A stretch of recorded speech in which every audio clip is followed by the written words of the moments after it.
Caros alunos, sejam bem-vindos a mais um conteúdo do nosso curso de Logística, isso mesmo. Estamos no módulo de Planejamento e Controle de Produção e entramos agora no capítulo 6, isso mesmo, capítulo 6, que vamos entender mais informações técnicas sobre o nosso conteúdo, sobre os nossos assuntos. Para a gente entender um pouquinho o que aconteceu no conteúdo anterior, colocamos aqui algumas informações. A gente viu um pouquinho do planejamento mestre de produção, a base desse planejamento, justamente o que é o plano mestre, o que é o plano pai, o que é o plano filho. Nós vamos entender um pouquinho o que significa isso. Mas entendam que a gente percebe que temos que estudar cada vez mais como fazer planejamentos estratégicos, como a gente tentar desenvolver uma visão estratégica da produção. Né? Compreender o planejamento mestre, compreender a produção, os desdobramentos que tem a ver no nosso planejamento. Foi tudo isso que a gente conseguiu ver no conteúdo anterior. No conteúdo de hoje, nós vamos entender também as necessidades, né, de conhecermos também a sigla MRP. Além disso, também veremos os conceitos de árvore de produto, que é aquilo que eu falei no início sobre pai e filho. Vocês vão entender um pouquinho sobre isso aí também. E o objetivo desse planejamento e todos os materiais utilizados na fabricação do produto, bem como também desses desdobramentos.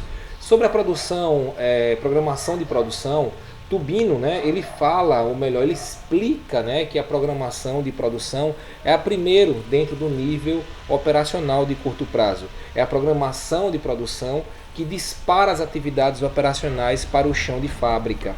Isso mesmo, algo tão importante que muitas empresas acabam não dando tanto valor. E esse chão de fábrica é a base, né, onde estão os profissionais que entendem, que estão no dia a dia, que visualizam os problemas.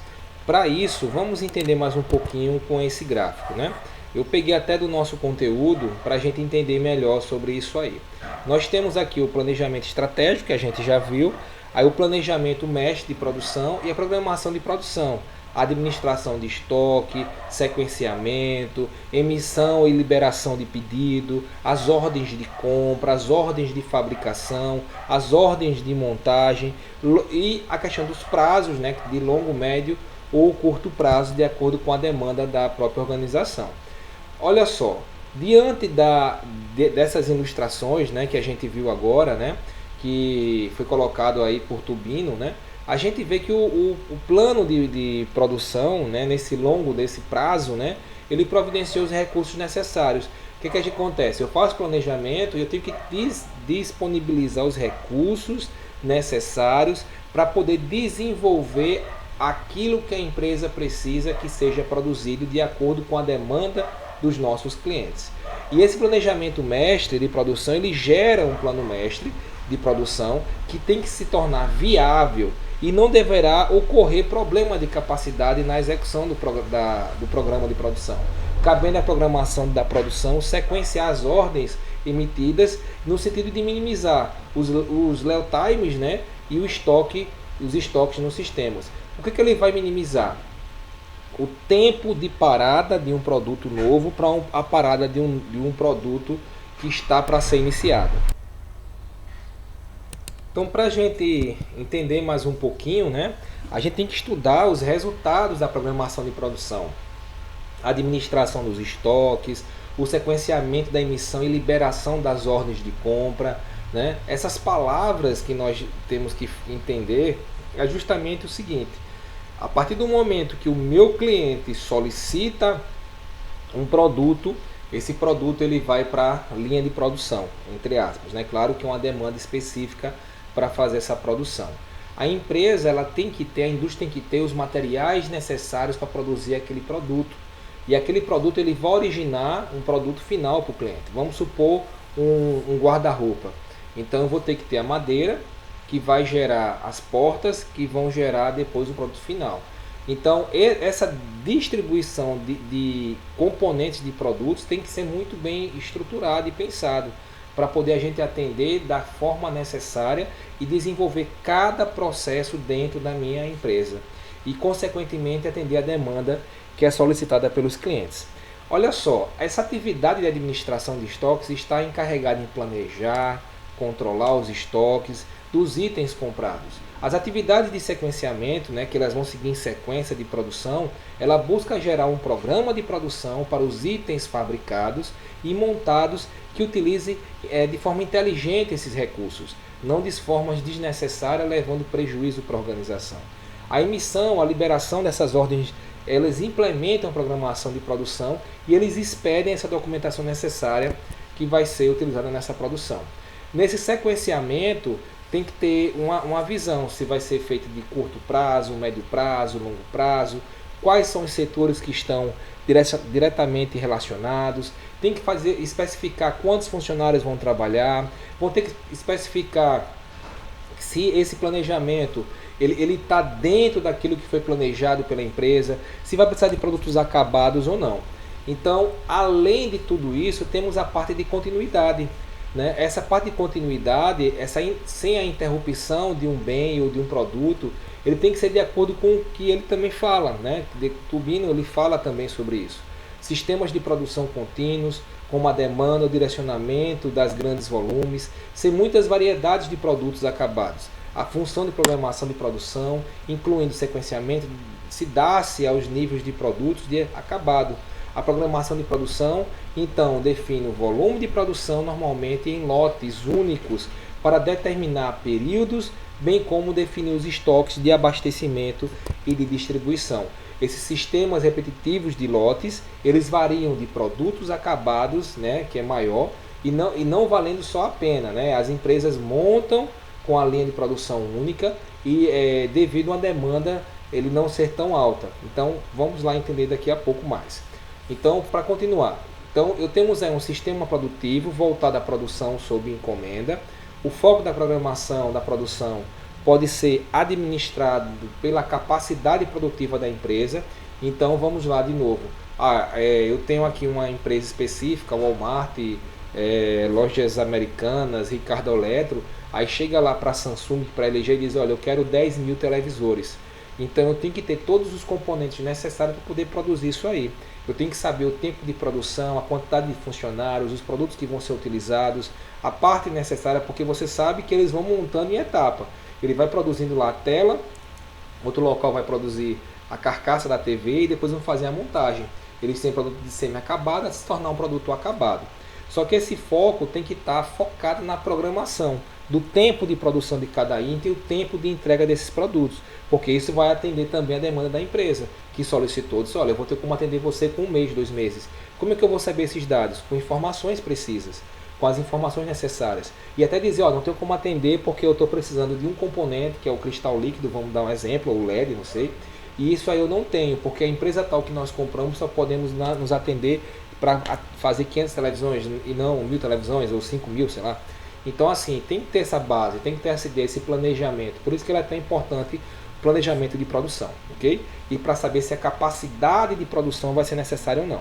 Então, dessa forma, com os produtos que possam ter características específicas, elas devem ser relacionadas juntamente com as ordens de fabricação e de montagem, nesse sequenciamento de linha de montagem, no caso, né?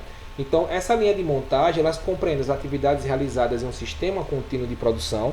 Nesse sistema, os produtos são separados em várias operações ou tarefas que são distribuídas em postos e grupos de trabalho. Assim, por exemplo, podemos utilizar para ilustrar, né, uma linha de montagem, né, de um carro. Então, na linha de montagem de um carro, nós temos aí a parte de pneu, estofamento, lataria, motor, né, parte elétrica. Então, quantas peças necessárias eu tenho que ter para até montar a questão do som, né? Então, assim, cada etapa dessa tem que se fazer um planejamento para se montar e ter um produto final que vai ser entregue. O mesmo Tubino, ele afirma que o sequenciamento de linhas de montagem tem por objetivo fazer com que os diferentes postos de trabalho sejam encarregados pela montagem das partes de produtos acabados, que eles tenham o mesmo ritmo. Esse mesmo ritmo deve ser baseado numa demanda prevista pelo planejamento e controle de produção, planejamento mestre de produção. Temos aqui toda uma ideia dos componentes necessários para poder fazer a produção. Eu tenho as pessoas aqui que estão preparadas para poder fazer esse produto, que estão aqui preparadas, né, para poder fazer a sua etapa e dar continuidade nessa linha de produção. Como podemos observar, os trabalhadores responsáveis pela montagem dos produtos estão organizados em postos de trabalho e seguem um conjunto de atividades, de operações, padrões que são conhecidas, né, pelo planejamento de produção, né, que nós colocamos aí. Para a gente finalizar o nosso conteúdo de hoje, né, nós vimos que no conteúdo, né, a gente conseguiu apresentar os conceitos de planejamento, as necessidades de materiais e a partir desse sistema de MRP, né, que é o sistema de gerenciamento para poder fazer o controle de produção, para poder fazer toda essa base, né? Além disso, aprendemos também a árvore de produto necessária para determinar quais são os componentes, né, desse produto final e a representação dessa empresa, que ela consegue calcular a necessidade de materiais necessários para atingir a demanda, minimizando esse volume de estoque aí. No próximo conteúdo, nós vamos aprender também que é a programação da produção, que é responsável por atividades de curto prazo, diretamente ligadas às atividades de chão de fábrica. No assunto de hoje, que nós vamos passar para vocês as atividades, né, vamos ter que colocar um pouquinho fácil, né, o que é o MRP, né, o Sistema Mesh de produção, saber entender um pouquinho o que é o item pai e filho, quais são as etapas do sistema de gerenciamento de armazém, quais são os benefícios do sistema de gerenciamento de armazém. Aí eu vou passar direitinho lá para vocês entenderem. Vocês veem que está um pouquinho cortado, mas não tem problema, eu vou passar aqui para vocês fazerem aí as atividades. Mas entendam o seguinte, o planejamento pai e filho é o seguinte, eu tenho a base, né? Eu tenho a base, vou dar aqui um exemplo do carro, né? Como foi exemplo. Então o carro, ele é o processo final. Dentro dele eu tenho vários outros componentes que vão se ramificar para poder colocar no carro. Como por exemplo o estofamento, eu tenho o som do carro, eu tenho o pneu, eu tenho o motor. Até chegar ao produto acabado, eu preciso de outros produtos que vão ser montados paralelos para poder compor a estrutura do carro. Então, isso que a gente fala de produto pai e filho, porque um produto, que é o pai, é o carro, vai se ramificar em vários outros produtos que vão ser colocados na linha de produção. E cada etapa dessa tem que ter. Por exemplo, fulano, como é que você vai montar o carro? Cadê a parte elétrica? Eita, aí tem a parte toda elétrica do carro, que já é toda uma estrutura, que já vai ser o filho, né? Eu tenho um ar-condicionado, é outra estrutura de motor e tal. Então, cada parte dessa tem toda uma estrutura de profissionais necessários para poder montar essa etapa. A gente tem que ter esse discernimento, esse entendimento, ok? Meu nome é Charto Vasconcelos, até o próximo conteúdo, conto com a sua participação. Não deixa de interagir, não deixa de participar, de desenvolver seus conhecimentos. Estamos aqui cada vez mais para ajudar vocês nesse processo.